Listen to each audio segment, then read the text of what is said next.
Assalamualaikum warahmatullahi wabarakatuh. Jumpa lagi dengan saya Martanto MCom ya. Video kali ini video pembelajaran untuk mata kuliah IoT ya, untuk pertemuan yang ke-6, yaitu when can I go from here.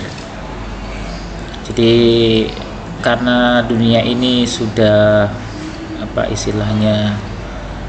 sudah berada di era digital ya. Jadi untuk melakukan segala hal itu juga banyak bisa kita lakukan ya. Nah, kita bisa menjadi consumer atau bisa jadi informer ya, atau influencer dan sebagainya, kita bisa lakukan itu ya. Jadi dengan dunia digital ini kita juga bisa mendapatkan cuan ya. Banyak cara yang bisa kita lakukan. Kayak contoh misalnya jadi content creator ya. Content creator juga bisa berupa macam-macam, misalnya pengen kulineran atau pengen jalan-jalan, atau juga misalnya gamer ya, jadi main game terus kemudian kita ulas, kita istilahnya ngasih challenge ya buat penontonnya, pengen request apa, contoh seperti itu. Sebenarnya juga yang bisa kita lakukan ya dari IoT, juga kita bisa menemukan banyak hal. Jadi kita bisa menggunakannya, kayak contoh sederhana aja lampu ya, lampu otomatis ya, memang belum termasuk IoT ya, tapi kita bisa memakainya. Atau juga bisa misalnya kita pakai termostat ya, yang kita bisa atur, bisa terhubung dengan perangkat kita, atau smartwatch ya. Nah ini kan kayak smartwatch, itu juga bisa kita setting di HP kita.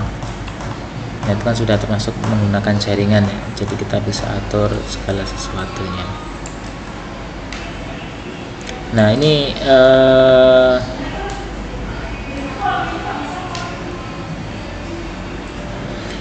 segala sesuatu juga mudah kita lakukan ya, mudah kita lakukan. Misalnya contoh zaman dulu, kalau kita misalnya mau mencari bahan informasi ya, kita harus mencari di buku atau koran atau misalnya televisi ya, berita dan sebagainya. Itu masih agak susah, berbeda dengan zaman sekarang ya. Ada banyak teknologi seperti Google, kita bisa mencari informasi melalui, kita cukup tanya ke Google. Kita juga kadang tidak perlu untuk mengetikkan ya, cukup dengan suara juga bisa. Nah itu kan mempermudah kita ya.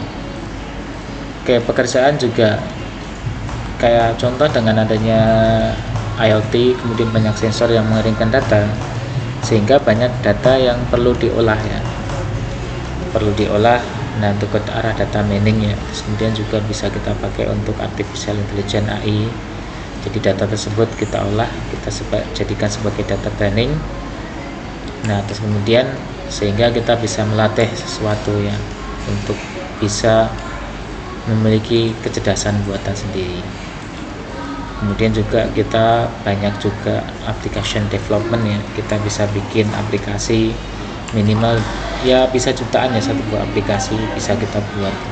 Kalau seandainya dalam 1 bulan kita bisa buat 2 atau 3 aplikasi ya, minimal merge problem lah, kita sudah bisa mendapatkannya ya. Kemudian juga banyak hal ya yang bisa kita lakukan. Oke, mungkin itu ya arahnya kemana seperti itu. Terus kita juga bisa karir juga ya, karir dari misalnya sertifikasi dan sebagainya. Nah itu ada jenjang karirnya juga. Oke, mungkin itu yang bisa saya sampaikan. Kalau lebih nyaman, maaf. Saya akhiri. Wassalamualaikum warahmatullahi wabarakatuh.